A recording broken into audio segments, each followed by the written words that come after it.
ધાનેરા મુકામે સર્વ સમાજની સમાજ હિત રક્ષક સમિતિ ધાનેરાના ઉપક્રમે આપણા સૌના વચ્ચે આપણા ધારાસભ્યશ્રી, માજી ધારાસભ્યશ્રી, ડમરાજી, સૌ આગેવાનો અને પત્રકાર મિત્રો, વાત આપણને ખૂબ જ સારી રીતે માવજીભાઈ સમજણ તો આપી છે. એટલે એકને એક વાતનો કોઈ રિપેરિશન કરવાની જરૂર નથી. પણ કોઈ પણ સરકારમાં જનસંખ્યા હોય અને જનસંખ્યા ઘર બહાર નીકળે તો જ કામ થાય. ફક્ત આપણે એટલા જણા ભેગા થયા એનાથી આપણને પરિણામ મળવાનું નથી. તમને યાદ હોય, અમે મફતલાલ તો જોના છીએ, તમને યાદ હોય તો જે વખતે એક વખત ઝાડ કાપીને પેલા ચીમનભાઈની સરકાર વખતે નાખ્યા હતા, રસ્તા રોક્યા હતા, આંદોલન કર્યા હતા. આવો જયારે અવાજ તમારો બુલંદ થાય તો સરકાર તમારી સામે આવશે.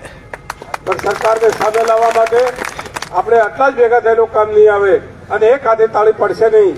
આગેવાનો ગમે એટલી વાતો કરી કે આગેવાનોથી પણ નહીં બને. તો આપ સૌને મારી બે હાથ જોડીને વિનંતી છે કે જો આપણે આ કામમાં સફળ થવું હોય તો ગામડે ગામડે રસ્તા રોકો અને ગામમાં આવો, રોડ ઉપર આવો અને 200-300 માણસોનો ટોળો કરો અને 300 માણસોનો ટોળો એક જગ્યાએ બેસી અને રસ્તા રોકો તો પણ એનો અવાજ જશે. એટલે આમ જુદા જુદા પ્રકારે જો આપણે આંદોલન કરશું તો 100% આપણને પરિણામ મળશે. કિવિનભાઈ સરકારને જવું પડ્યું હતું અને આ જે કાયદો હતો અને અમરસિંહની સરકારે પછી મીટર કાઢી એને હોર્સ પાવર ઉપર મૂક્યા હતા. એ પ્રજાનો અવાજ હતો. તો આપણે જે કંઈ પાણી નથી, આપણને જે વાત કરી માવજીભાઈએ બહુ વ્યાજબી વાત કરી છે કે પાણી વગરનો તાલુકો કરી નાખ્યો છે. કોઈ હાથ ફેરવતું નથી. મારે તો કહેવું છે મીડિયાના માધ્યમ મારફત, એમને કહે છે કે 1400 કરોડની યોજના છે. ભાઈ 1400 કરોડની યોજના છે તો તમે માવજીભાઈ, હું આપને વિનંતી કરું છું કે સંકલનમાં પૂછીને પૂછો કે ધંધરા તાલુકાનું કયું તળાવ ભરવાનું છે. હું માનું ત્યાં સુધી ધંધરા તાલુકાનો એક પણ તળાવ લિસ્ટમાં નથી. તો આપ સૌ જાગૃત નહીં થાઓ તો તમારા બાળકોનું ભવિષ્ય શું, તમારું ભવિષ્ય શું એ ખૂબ વિચારો. અને બધા ઘરની દરેક ગામડે બધા સાથે રહી અને હળી મળીને રહી અને આપણા તાલુકાના માટે, તાલુકાની હિત માટે, પ્રજાના હિત માટે, સમાજના હિત માટે આપણે સૌ અકબંધ થઈએ તો પાણી મળશે અને બીજું મળશે. આ લોકો જુદી જુદી રીતે ભરવા આવે છે.